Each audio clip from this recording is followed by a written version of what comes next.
कुछ ही देर में वहां अब कुश्ती का माहौल बन गया। राम राम भाई लोगों, अब से कुछ ही देर में उदयवाड़ा और सहारनपुर गांव के बीच कुश्ती का पहला मुकाबला खेला जाएगा। नियमों के मुताबिक दोनों ओर से 4-4 पहलवान होंगे। उदयवाड़ा गांव की तरफ से अभी तक सिर्फ 3 ही पहलवान तैयार हो पाए हैं। ऐसे में हम चौथे पहलवान का इंतजार कर रहे हैं। अरे किस बात का इंतजार? इन चारों को तो मैं अकेले ही पटक नहीं दे सकता हूँ। अधीरा मन ही मन वो शेरा से डर भी रहा था। तो आओ मैदान में, मैं भी तो देखूं तुम कितने ताकतवर हो। शेरा ने जैसे ही कहा, अगले ही पल अधीरा की टांगे कांपने लगी। लेकिन जैसे तैसे करके उसने अपने चेहरे पर डर को नहीं आने दिया। अरे अरे ठहरिए पहलवानों, आप दोनों ही जाने माने पहलवान हो। अगर शुरू में ही पहली कुश्ती आपकी हो जाएगी तो फिर जनता में आगे के मैच देखने की कोई दिलचस्पी नहीं रहेगी। ऐसे में हम पहला मैच उदयवाड़ा की तरफ से पहलवान भूरा सिंह और सहारनपुर गांव की तरफ से लड़ने वाले पहलवान दुर्जन सिंह से करवाएंगे। दोनों पहलवान अगर तैयार हों तो अखाड़े में आ जाओ। जिसके बाद दोनों ही पहलवान किसी सांड की तरह हुंकार भरते हुए अखाड़े में आ गए। हाँ तो रेफरी साहब देख लिया, दोनों पूरी तरह से तैयार हैं या नहीं? रेफरी ने मैच शुरू करने का इशारा किया। अगले ही पल एक विसल बजी और उसके बाद मैच शुरू हो गया। दोनों ही पहलवानों ने हाथ मिलाया और जोर आजमाइश शुरू कर दी। पहलवान दुर्जन सिंह ने पूरी ताकत के साथ उसको उठाने की कोशिश की। वो पहले ही दांव में उसे पटकनी देना चाहता था, लेकिन उदयवाड़ा का पहलवान भूरा सिंह इतना जल्दी हार थोड़े ही ना मानने वाला था। भूरा ने अपनी पूरी ताकत से जोर लगाया और उसके बाद उसे उठा लिया। लेकिन अगले ही पल दुर्जन सिंह ने उसके दांव को उल्टा पटक दिया। वो अपना बैलेंस बनाने में कामयाब हो गया, लेकिन दोनों आपस में खूब जोर लगा रहे थे, जिससे दोनों का एक साथ बैलेंस बिगड़ गया और दोनों अलग अलग जाकर गिरे, मानो कोई दो भयानक दानव आपस में टकरा कर गिरे हों। सभी गांव वाले जोर जोर से तालियां बजाने लगे। बहुत अच्छे, मजा आ रहा है ना भाई लोगों? राम सिंह साथ में सबका जोश बढ़ा रहा था। और अब दुर्जन सिंह खड़ा हो गया है। चल भाई दे दे पटकनी, दम है तो उठा तू भूरा को, और ऐसी पटकनी दे कि उदयवाड़ा के गांव के लोग तेरे नाम से ही कांप उठे। तन्ने तो मैं बताती हूँ दुर्जन सिंह। या भूरा ने गुस्से में दुर्जन सिंह को गोद में उठा लिया और उसके बाद दुर्जन सिंह को उठाकर जोर से जमीन पर पटका। ये लो पटकनी। उदयवाड़ा के पहलवान भूरा सिंह ने अपनी पूरी ताकत से उठाकर पहलवान दुर्जन सिंह को पटकनी दे दी है। लेकिन अब देखना यह होगा कि क्या दुर्जन सिंह आगे मैच खेलना चाहता है या नहीं। दुर्जन सिंह की ये हालत देखकर सरपंच करतार सिंह का चेहरा गुस्से के मारे लाल हो गया। वो गुस्से में बड़बड़ा रहे थे तो वहीं दूसरी तरफ पहलवान दुर्जन सिंह में अब इतनी भी हिम्मत नहीं बची थी कि वो दोबारा खड़ा हो सके।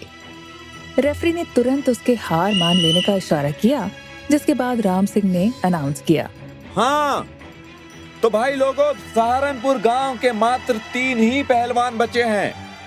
अब लड़ने के लिए कौन आएगा? पहलवान हरी सबके बीच में से खड़ा हो गया। वो हुंकार भर कर आया। उसकी आंखें गुस्से के मारे लाल हो चुकी थी। वो पूरे मूड में आता है। उसने पहलवान भूरा सिंह से ढंग से हाथ भी नहीं मिलाया था कि अगले ही पल उसने भूरा सिंह को पटकनी दे दी। कोई और है? आओ जल्दी, अभी बताता हूँ मैं। उसे गुस्से में जोर से कहकर सबको ललकारा।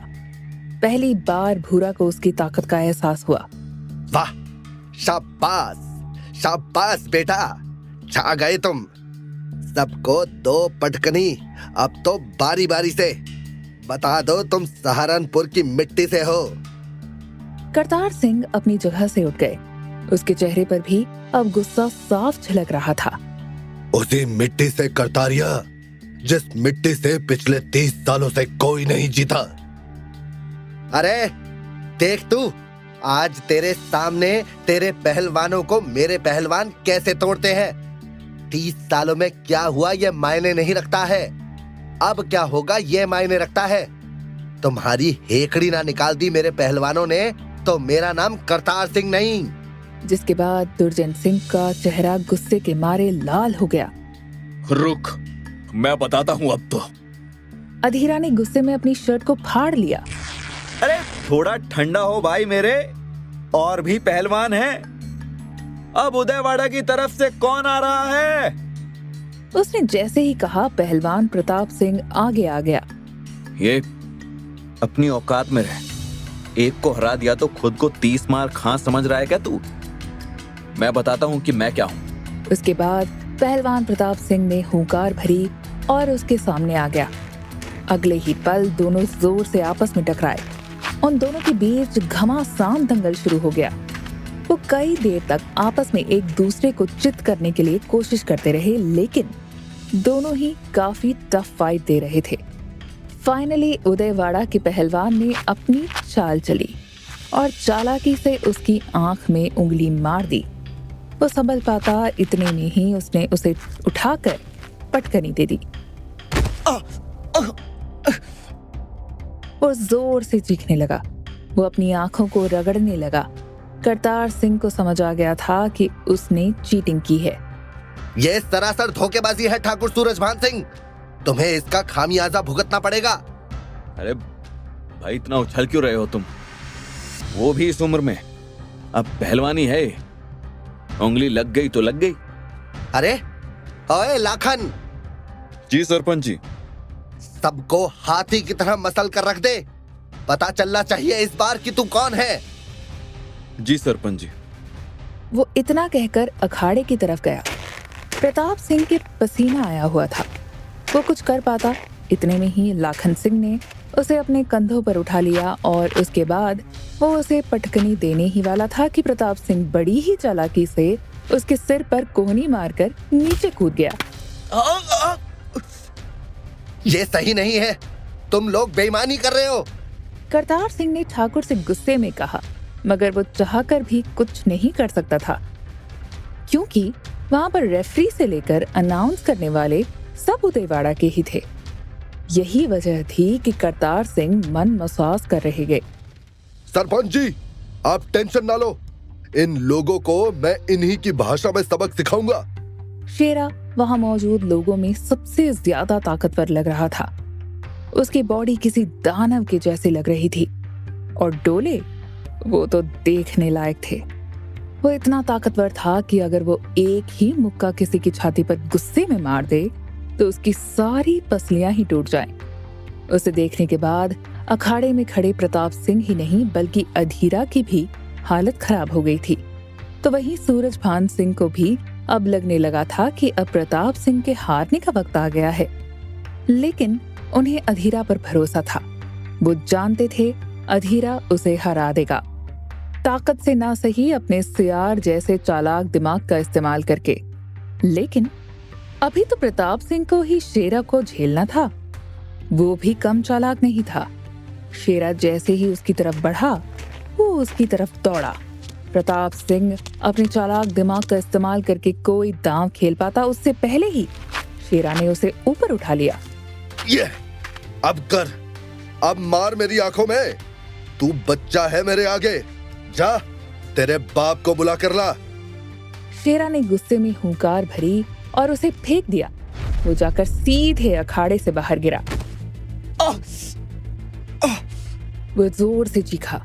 अखाड़े के बाहर की जमीन पथरीली होने के चलते उसकी कमर पर जोरदार लगी। अब आओ अधीरा, मैं तो यहाँ आया ही था तेरे लिए।